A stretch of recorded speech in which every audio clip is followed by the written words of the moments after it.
Bismillahirrahmanirrahim.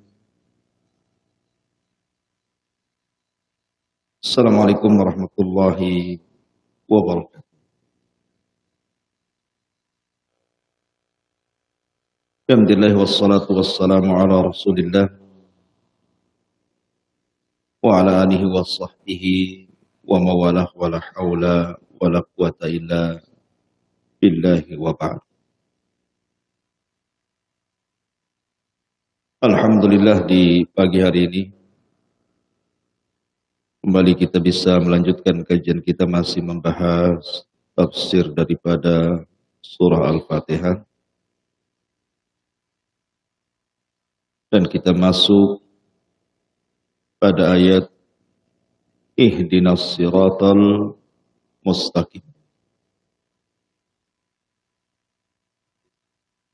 Ma'asyiral muslimin yang dimuliakan Allah Subhanahu wa taala.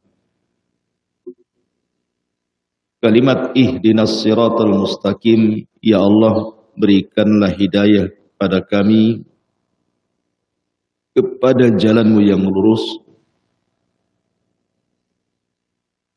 Sudah layak seseorang mengatakan ihdinas siratal mustaqim setelah sebelumnya iyyaka na'budu wa iyyaka nasta'in.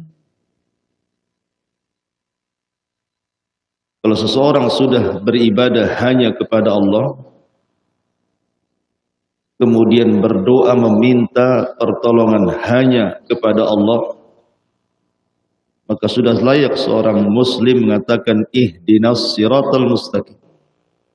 Ya Allah, berikan hidayah kepada kami akan jalan-Mu yang lurus. Sebelum saya jelaskan tentang makna ihdinas siratal mustaqim, ada 3 kata dalam kalimat ihdinas siratal mustaqim. Pertama, ihdina. Di sini ada kalimat hidayah. Kemudian as-sirat, kemudian mustaqim. Apa 3 makna ini? Pertama, hidayah. Hidayah itu terbagi menjadi 4. Apa saja hidayah itu? Pertama, hidayatu ilham. Hidayah yang disebut dengan hidayah ilham. Ilham itu artinya Allah menggerakkan kepada kita untuk melalui sesuatu yang sifatnya tabiat. Maksudnya, Allah Subhanahu wa taala berfirman dalam surah Sabbihisma rabbikal a'la. Sabbihisma rabbikal a'la alladzi khalaqa fasawwa walladzi qaddara fahada. Di sini ada kata-kata alladzi khalaqa fasawwa. Dialah yang telah menciptakan dan yang menyempurnakan ciptaannya. Walladzi qaddara fahada. Dan dia pula yang qaddar. Kemudian mentakdirkan sesuatu fahada. Dan dia pula yang memberikan hidayah. Maksud hidayah di sini hidayatul ilham. Hidayatul ilham ini hidayah umum, di mana Allah Subhanahu wa taala menggerakkan manusia untuk mencari rizkinya. Seperti orang-orang yang berada di tepi lautan, maka Allah gerakkan untuk mencari rizkinya di lautan. Bagi orang-orang yang hidup di perkebunan dan di ladang, maka Allah Subhanahu wa taala gerakkan mencari rizkinya di kebun dan ladang. Artinya ini fitrah manusia, hidayah seperti ini. Ini disebut namanya hidayatul ilham. Allah Subhanahu wa taala berikan hidayah seperti ini digerakkan oleh Allah Azza wa Jal, manusia ini mencari rizkinya masing-masing sesuai dengan kemampuan dia dan jurusan dia tentunya. Kemudian yang kedua ada namanya hidayatul irsyad. Hidayah al-irsyad. Hidayah irsyad ini sebagaimana Allah Subhanahu wa taala berfirman dalam surah Asy-Syura, innaka la tahdi ila siratim mustaqim. Sesungguhnya wahai Muhammad, engkau menunjuki manusia kepada jalan Allah yang lurus.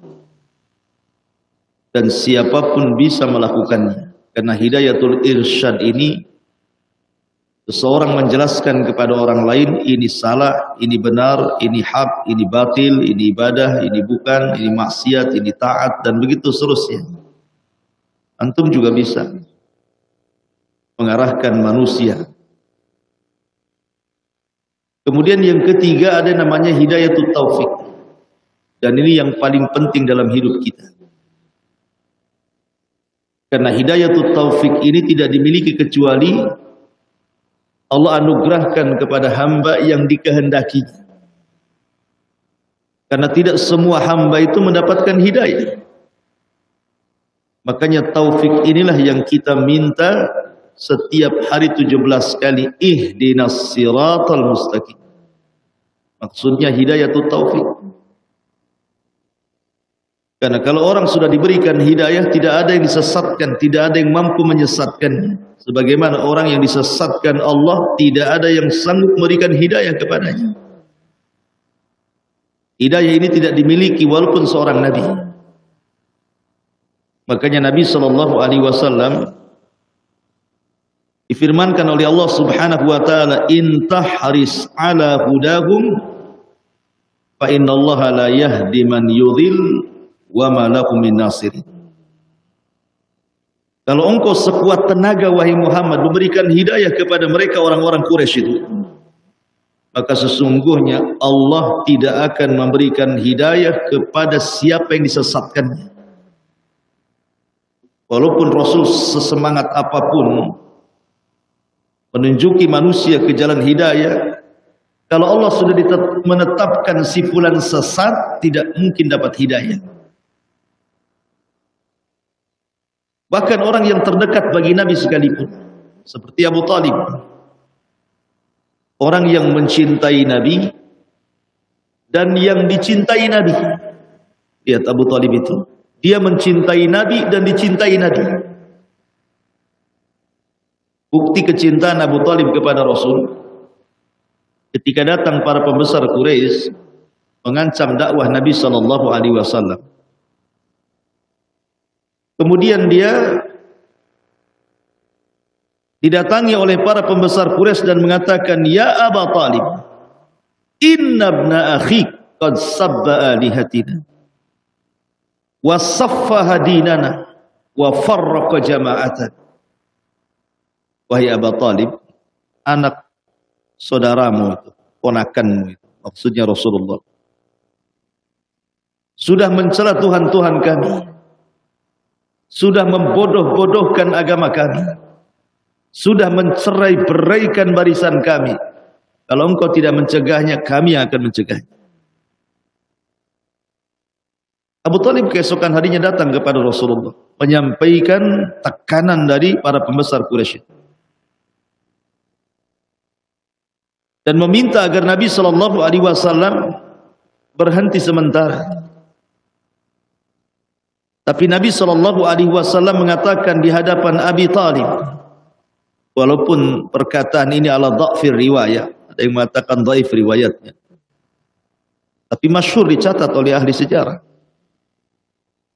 Kata Nabi SAW, "Law wada'u syamsa fi yamini wal qamaru fi shimali ala an atruk hadal amra wallahi ma taraktukum." Kalau seandainya mereka orang-orang musyrik menekan diriku dengan matahari, kemudian meletakkan di tangan kanan, sebagian mereka membawa bulan dan meletakkan di tangan kiri, agar aku meninggalkan dakwah yang mulia ini, wahai pamanku, demi Allah aku tidak mungkin meninggalkan. Maka Abu Talib mengatakan, kalau itu yang kau mau wahai Muhammad, qul ma syi'ta waf'al ma ahbabta. Ya sudah kalau gitu, katakan sesukamu, lakukan sekehendakmu. Saya akan berusaha menolong. Itulah mauqifnya Abu Talib. Karena cintanya Abu Talib kepada Rasulullah, bahkan membiarkan Ali putranya untuk masuk Islam. Kemudian bentuk kecintaan Rasul kepada Abu Talib, keinginan Nabi SAW agar Abu Talib itu masuk Islam. Makanya ketika Abu Talib, lama hadaratul wafat, ketika wafat sudah menjemput Abu Talib, saat detik-detik sakaratul maut itu, Nabi berada di telinga kanannya dan mengatakan, Qul ya ammi la ilaha illallah, kalimatun uhaju bika indallah. Wahai pamanku, katakan kalimat la ilaha illallah, karena aku bisa berhujah dengan kalimat itu, aku akan selamat. Rupanya di samping kirinya dibisikkan pula di telinga kirinya oleh Abu Jahal CS, dan mengatakan, ya Abu Talib, atarghabu an millati Abdul Muttalib. Abu Talib, apakah engkau akan mengucapkan kalimat itu dan membenci agama moyangmu Abdul Muttalib? Sampai hembusan nafas terakhir, Abu Talib tidak mengucapkan la ilaha illallah. Padahal Rasul sangat ingin agar Abu Talib itu masuk Islam. Makanya peristiwa ini menjadikan sedih Abu Bakar Siddiq radhiyallahu anhu. Ketika ayahanda Abu Bakar namanya Abu Quhafa masuk Islam ketika Fathu Mekah. Kemudian Abu Quhafa mandi, kemudian menyemir rambutnya yang sudah beruban menjadi warna yang berbeda gitu. Boleh menyemir rambut tapi jangan warna hitam. Kemudian Abu Bakar membawa Abu Quhafa ke hadapan Nabi SAW untuk berbaiat dan masuk Islam. Ketika tangan Abu Quhafa menjabat tangan Nabi SAW untuk baiat dan masuk Islam, tiba-tiba Abu Bakar menangis. Harusnya Abu Bakar senang ayahnya mau masuk Islam, tapi Abu Bakar menangis. Sehingga Nabi SAW mengatakan, wa ma yubkika ya Abu Bakr. Abu Bakar, kenapa Anda menangis? Kata Abu Bakar Siddiq radhiyallahu anhu mengatakan, ya Rasulullah, lau kana yaduhu makana yadihi khairun alayya min an yakun. Ya Rasulullah, kalau seandainya yang menjabat tangan itu bukan tangan bapakku, tapi tangan paman, maksudnya siapa? Abu Talib. Khairun alayya min an yakun, itu lebih baik dibandingkan diriku daripada keislaman ayah. Kenapa Abu Bakar ngomong begitu? Karena tahu perasaan Rasul saat mengetahui Abu Talib meninggal dalam posisi kafir.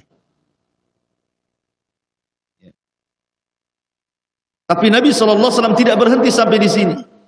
Dia minta ampun kepada Allah agar Abu Talib diampuni dosa-dosanya. Tetapi Allah Subhanahu wa taala turunkan ayat, ma kana lin nabi an yastaghfiru lil musyrikin walau kanu ulil qurba. Tidak layak bagi seorang nabi memintakan ampun kepada seorang musyrik walaupun masih ada hubungan kerabat. Turun ayat ini. Maka Allah Subhanahu wa taala katakan, innaka la tahdi ila man ahbabta walakinallaha yahdi man yasha. Wahai Muhammad, kau tidak bisa memberikan hidayah kepada orang yang kau cintai, karena Allah lah yang memberikan hidayah kepada orang yang dikehendaki. Jadi hidayah taufik itu mahal. tidak dimiliki para nabi. Karena hidayah taufik itu murni datang dari Allah Subhanahu wa ta'ala. Ini yang ketiga. Dan yang keempat ada namanya hidayah ikhtiyaril khair. Hidayah memilih sesuatu yang baik. Wa hadainahu najdain falaqtahamal aqabah.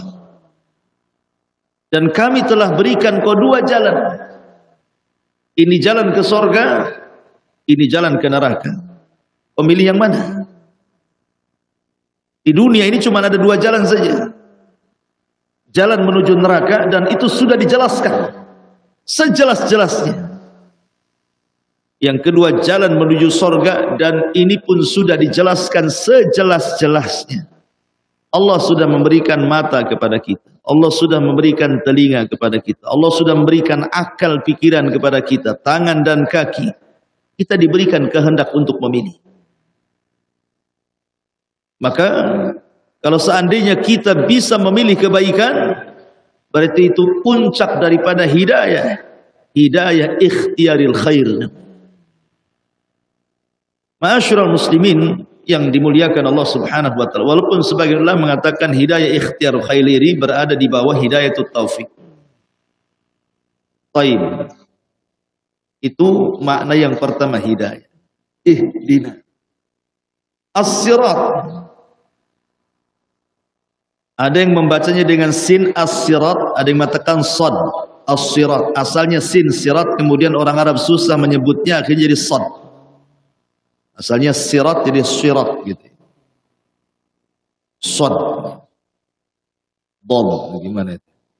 Sad, dad, ta, dha. Kalau bahasa kalau makhrajnya ya. Jadi asalnya sin as-sirat. Jadi as-sirat gitu. Baik.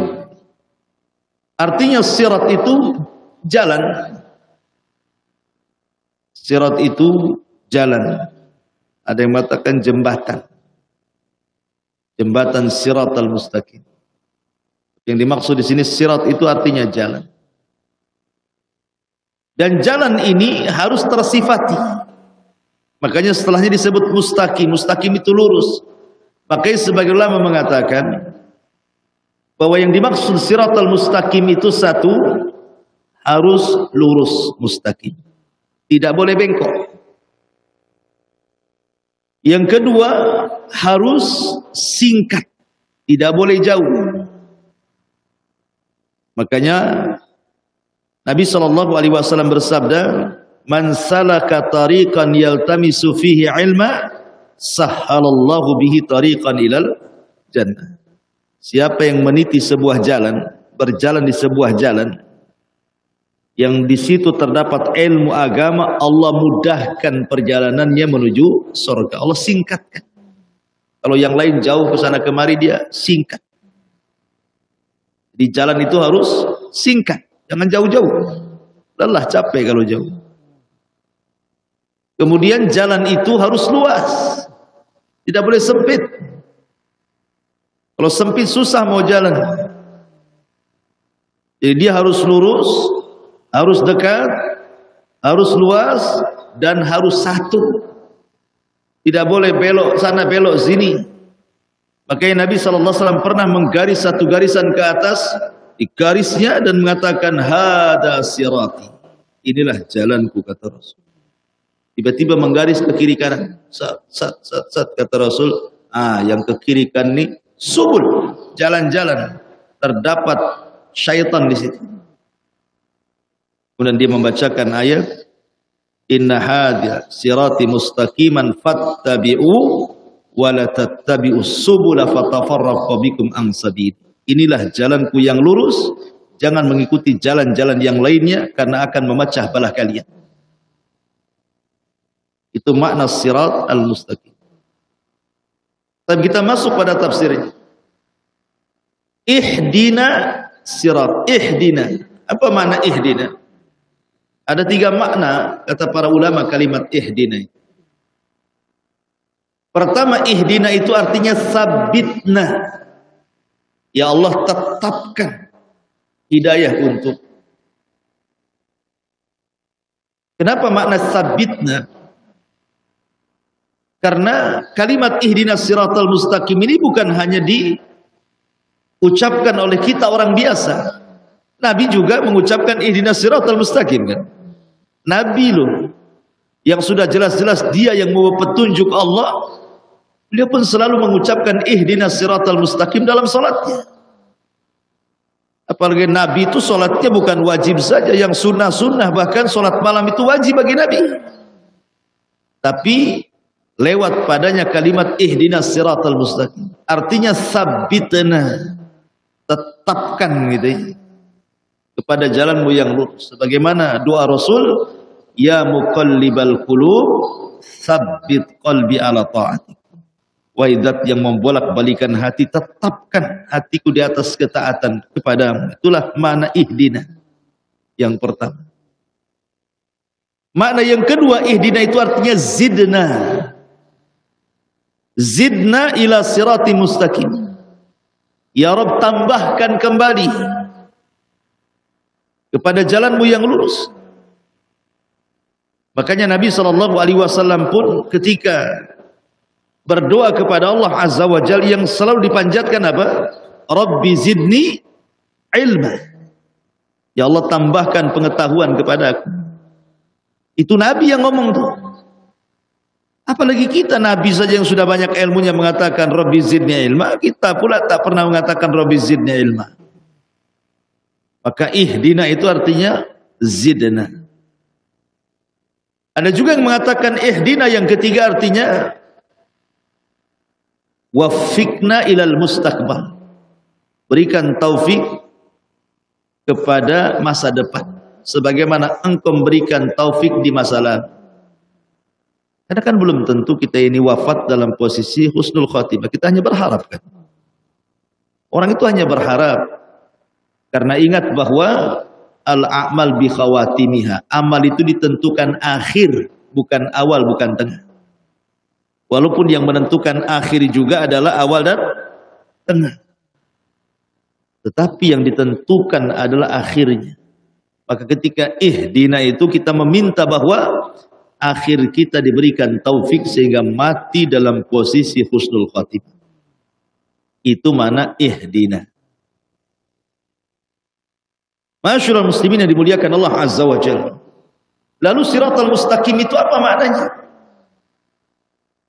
Ada 3 penafsiran para ulama yang dimaksud siratal mustaqim. Pertama, penafsiran yang pertama, maksudnya siratal mustaqim di sini adalah al-Islam.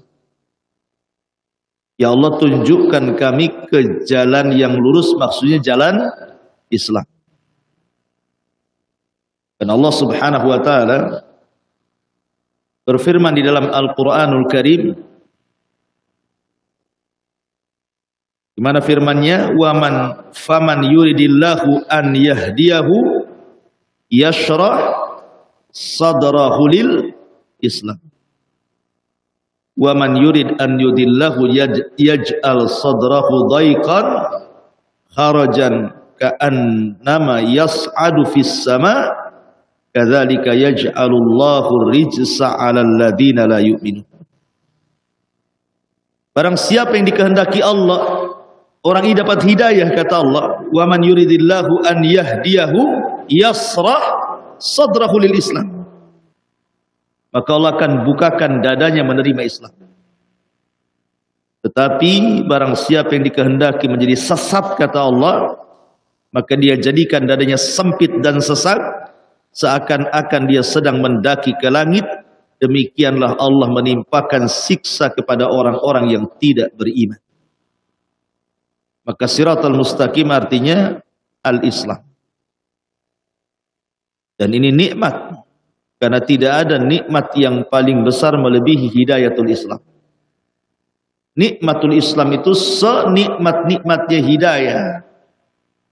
Makanya Allah mengatakan, yauma akmaltu lakum dinakum wa atmamtu alaikum wa raditu lakumul Islam dinan.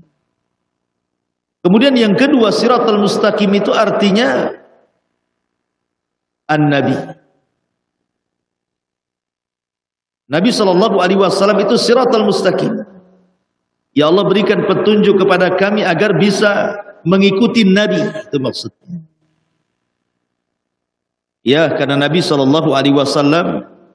yang telah mengarahkan kita untuk bagaimana caranya menyembah Allah Azza wa Jalla. Hanya lewat jalur beliaulah kita bisa menyembah Allah. Kemudian yang ketiga yang dimaksud siratal mustaqim adalah Al-Qur'an. Dan tidak bertentangan antara tiga penafsiran ini. Sebab ketika kita ini masuk ke dalam Islam, secara otomatis kita mengikuti Nabi SAW. Ketika kita mengikuti Nabi SAW, secara otomatis mengikuti Al-Quran. Berarti siratal mustaqim itu artinya Islam, Nabi, dan Quran. Ketika orang masuk Islam, otomatis dia mengikuti Nabi. Ketika mengikuti Nabi, otomatis dia mengikuti Quran. Itulah siratal mustaqim. Ma'asyiral muslimin yang dimuliakan Allah Azza wa Jalla. Abdullah ibn Umar ibn Khattab radhiyallahu anhu mengatakan, "Ma farihtu bi syai'in minal Islam asyaddu farahan bi anna qalbi lam yadkhulhu syai'un min hadhil ahwa." Kata Abdullah ibn Umar radhiyallahu anhuma, tidaklah aku bahagia dengan sesuatu dari Islam, sesuatu yang sangat bahagia ketika hatiku tidak dimasukkan sama sekali dengan hawa nafsu. Abdullah bin Umar bangga dengan nikmat Islam. Kemudian Qatadah mengatakan, "Ma adri ayyan ni'mataini alayya a'dham id akhrajani minasyirki ilal Islam aw asamani fil Islam an yakuna li fihi hawa." Aku tidak tahu dua nikmat mana yang lebih besar bagiku. Apakah ketika Allah mengeluarkan aku dari kesyirikan ke dalam Islam, ataukah ketika Allah menjaga diriku dalam Islam sehingga tidak ada hawa nafsu masuk dalam hatiku. Mujahid juga mengatakan, "Ma adri ayyan ni'mataini alayya a'dham in hadani lil Islam au afanillahu minal ahwa." Aku tidak tahu lagi kedua nikmat mana lagi yang lebih besar bagiku. Apakah Allah memberikan hidayah untukku masuk Islam, ataukah Allah jaga diriku untuk tidak mengikuti hawa nafsu. Kemudian Al-Marwazi berkata kepada Imam Ahmad, "Man mata alal Islam, mata ala khairin."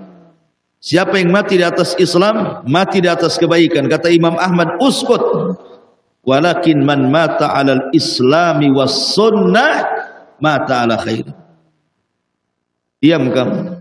Tapi yang benar, siapa yang mati di atas Islam dan sunnah, barulah dia mati di atas kebaikan. Kemudian Ayub As-Sikhtiyani, dia mengatakan kepada Ammarah, "Ya Ammarah, idza kana rajulu sahibas sunnatin wa jama'atin fala tas'al an ayyi halin kana fi." Wahai Ammarah, jika seseorang itu berada di atas sunnah dan jamaah, tidak di atas Islam dan ahli sunnah wal jamaah, jangan kau tanya lagi, pasti di atas kebaikan. Itulah hidayah. Ma'asyiral muslimin yang dimuliakan Allah Azza wa Jalla. Taib, sedikit saya berikan gambaran kepada antum tentang qasasus sahabat. Bagaimana mereka mengejar hidayah, istiqomah di atas hidayah, dan mereka mati di atas hidayah. Dan tiga-tiganya nikmat. Mengejar hidayah nikmat, istiqomah di atas hidayah nikmat, mati di atas hidayah nikmat. Ihdinas siratal mustaqim. Kita ingat kisah Salman Al-Farisi, bagaimana dia mengejar hidayah. Salman Al-Farisi radhiyallahu anhu, seseorang yang berasal dari negeri Persia. ayahnya seorang penyembah api, Majusi. Dari kecil Salman itu sudah dididik untuk taat kepada agamanya. Dia tidak boleh keluar dari tempat ibadahnya, disuruh menjaga api 24 jam, jangan sampai padam. Karena kalau sampai padam, padam pula Tuhannya. Jadi harus dijaga. Karena api itu simbol cahaya, dan cahaya itu simbol kebaikan. Ketika padam, maka akan memunculkan kegelapan, dan kegelapan itu simbol keburukan. Begitulah keyakinan orang Majusi. Jadi Salman Al-Farisi suruh duduk, jaga api, jangan mati. Suatu ketika ayahnya ini memperbaiki rumah, sehingga pekerjaan di kebunnya itu tidak bisa dilakukan. Karena Salman sudah cukup dewasa, maka ayahnya mengatakan, ya Salman, idhab ilal majra'ah, kau pergi ke kebun sana, wakili abimu, kerjakan ini dan itu. Berangkat Salman Al-Farisi. Rupanya dari rumah dia ke kebun itu lewat kepada sebuah kanisa, gereja. Dan ketika itu ingat bahwa agama yang paling benar Nasrani, karena Islam belum ada. Masuklah Salman ini ke dalam gereja itu. Rupanya di situ ada orang yang sedang belajar, sedang sholat, sedang belajar agama Nasrani. Ikut-ikut duduklah di situ dia, mendengarkan wejangan-wejangan dari uskup di situ. Rupanya hidayah masuk di dalam hati. Dia menganggap bahwa agama Nasrani jauh lebih baik dibandingkan nongkrongnya api gitu. Akhirnya pulang dia. Sudah sore pulang. Ditanya bapaknya, sudah selesai pekerja di sana di sini. Salman, enggak, aku enggak ke kebun. Lah, aku suruh ke kebun, kau kemana katanya? Kata Salman, ya abi, saya masuk ke dalam sebuah tempat, isinya orang belajar agama. Wallahi demi Allah, dinuhum wa salatuhum khairun min dinina wa salatina. Wahai ayahku, agama mereka dan solat mereka aku lihat jauh lebih baik dibandingkan agama kita dan solat kita. Oh, kata ayahnya, tidak benar itu, tidak benar. Dinuna wa salatuna khairun min dinihim wa salatihim. Nah, agama kita, solat kita jauh lebih baik wahai Salman. Oh, jangan terpengaruh. Tapi Salman kekeh mengatakan tidak, mereka lebih baik. Akhirnya kemudian diikatlah Salman karena takut dikurung di tempat ibadah itu. Tapi karena hatinya sudah kacau, maka dia merintahkan salah satu pembantunya untuk mencari informasi kepada gereja tersebut. Tanya kepada uskup di gereja itu, mana pusat dari agama itu, di mana pusatnya. Kemudian dia mendapatkan kabar bahwa pusatnya adalah di Syam. Mulailah dia dapat informasi, dia pun kabur, kemudian berangkat ke Syam. Sampai di Syam, kemudian dia menemui orang yang dimaksud uskup akbar itu. Belajarlah di situ. Masalahnya orang yang dianggap uskup ini rupanya uskup haram nih. Dia suka minta-minta sedekah, tetapi sedekahnya tidak disalurkan kepada fuqara dan masakin, malah kemudian digudangkan untuk keperluan dirinya saja. Dan Salman tahu. Akhirnya Allah takdirkan uskup ini meninggal dunia. Ketika meninggal dunia, Salman tidak mau menguburkan. Orang-orang pun mengatakan, ya Salman, oh ini orang gereja, kenapa kau tidak mau menguburkan uskup itu? Enggak saya kuburkan. Kenapa? Karena uskup ini pengkhianat. Kenapa kau bilang pengkhianat? Ya, karena dia mengambil sedekah orang bukan disalurkan kepada fuqara dan masakin, malah untuk kepentingan dirinya. Kalau kalian tidak percaya, saya kasih tahu tempat emas-emasnya itu. Bongkar emas semuanya. Datang ibu-ibu, ini gelang saya, ini kalung anak saya, ini diambil semua. Akhirnya uskup tidak jadi dikubur, diletakkan, diikat di pohon, dilempari batu. Kemudian uskup ini mati, diganti dengan uskup yang baru, lebih soleh lagi. Tidak sebagaimana uskup yang pertama. Masalahnya sudah sepuh, sudah tua. Salman tidak lama belajar kepada uskup ini karena sudah mendekati wafatnya. Tapi sebelum mendekati wafatnya, Salman mengatakan, ya uskup, kalau kau mati harus kemana lagi aku belajar? Kata uskup ini yang ada di Syam, sebaiknya kau datang ke Mosul. Mosul itu di mana? Di Irak. Mosul itu di Irak sana. Di Nainawa, tempat Nabi Yunus di situ. Berangkatlah setelah meninggalnya uskup di Syam ini ke Mosul, ke Irak.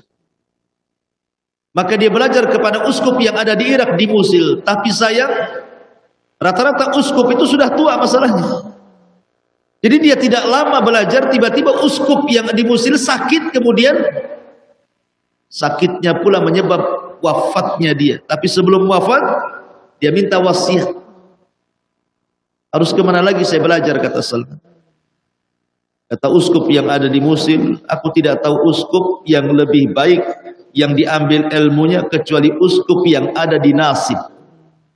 Nasib itu di Turki. Nasib, makanya ketika kita bicara tentang jin yang masuk Islam itu jin nasibin. Ada yang mengatakan jin nasibin itu maksudnya jin dari Turki, ada yang mengatakan nasibin di sini jin dari Yaman. Jadi berangkatlah Salman ke Nasibin, ke Turki. Sampai di Turki dia belajar kepada seorang uskup yang ada di sana, lagi-lagi sudah tua dan sudah dekat ajalnya. Akhirnya kemudian kata Salman, wahai uskup, harus belajar kemana lagi saya? Kata uskup, pergi kau kemana? Ke Amuria. Masih daerah dekat dengan Turki juga, tapi sudah keluar perbatasan. Amuria ini ada kisah sendiri di masa Khalifah Mu'tasim. Ketika ada seorang wanita dilecehkan auratnya, kehormatannya, kemudian berteriak-teriak, wa Mu'tasimah, wa Mu'tasimah, wahai Khalifah Mu'tasim, tolong aku, katanya. Khalifah Mu'tasim itu yang memenjarakan Imam Ahmad. Akhirnya kemudian kata orang-orang kafir di Amuria, di mana Mu'tasim, di mana kamu, katanya. Mu'tasim di Baghdad, Basrah, jauh, katanya. Siapa yang akan menolong dan suaramu sampai ke sana? Rupanya ada seorang muslim mendengar teriakan wanita yang dilecehkan kehormatannya. Berangkat dia dari Amuria kemana? Ke Basrah. Memberitahu Khalifah Mu'tasim. Dengan sebab itu Imam Ahmad dibebaskan. Kenapa? Ada perkara besar menyerbu Amuria. Yang sebelumnya tidak ada khalifah yang sanggup mengalahkan Amuria. Mu'tasim menggerakkan pasukan gara-gara teriakan seorang wanita itu. Berangkat dia ke Amuria, digempur Amuria, kalah. Gara-gara teriakan seorang wanita. Kata Salman, kemana lagi aku harus belajar? Kata uskup yang ada di Nasib, pergi ke Amuria. Berangkat dia ke Amuria. Rupanya yang di Amuria pun sudah sepuh juga ini. Sudah mendekati ajalnya. Maka dia mengatakan, aduh gimana saya ini? Saya dari Irak, Iran. Persia kan Iran sana kan. Dia kan orang Iran. Majusi Iran sana. Berangkat ke Syam. Sampai di Syam berangkat lagi ke Irak. Sampai Irak berangkat lagi ke Turki. Dari Turki ke Amuria. Subhanallah, ini orang belajar nih. Akhirnya ketika menjelang ajalnya, wahai uskup, saya harus belajar kemana lagi? Kata uskup di Amuria, demi Allah, saya tidak melihat ada uskup yang baik. Sebaiknya kau jangan cari uskup lagi, katanya. Kenapa? Karena tahun ini tahun khurujun Nabi. Tahun ini tahun keluarnya Nabi. Kata Salman, tahun keluarnya Nabi? Ya, tahun keluarnya Nabi. Kau nggak perlu belajar kepada uskup, cari Nabi ini, katanya. Kemudian dia tanya, di mana Nabi ini?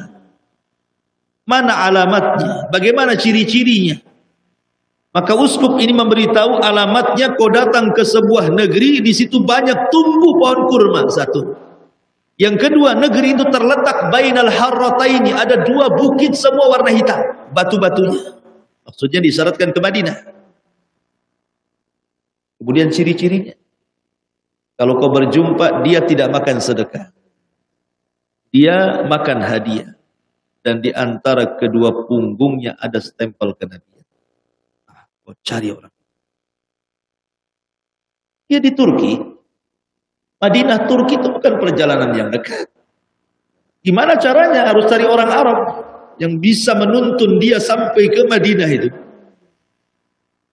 Akhirnya dia mendengar bahwa ada kabilah Kalb dari Madinah, dari Mekah ke Turki hendak berniaga. Dia dengar itu dan hendak balik lagi ke negeri Arab.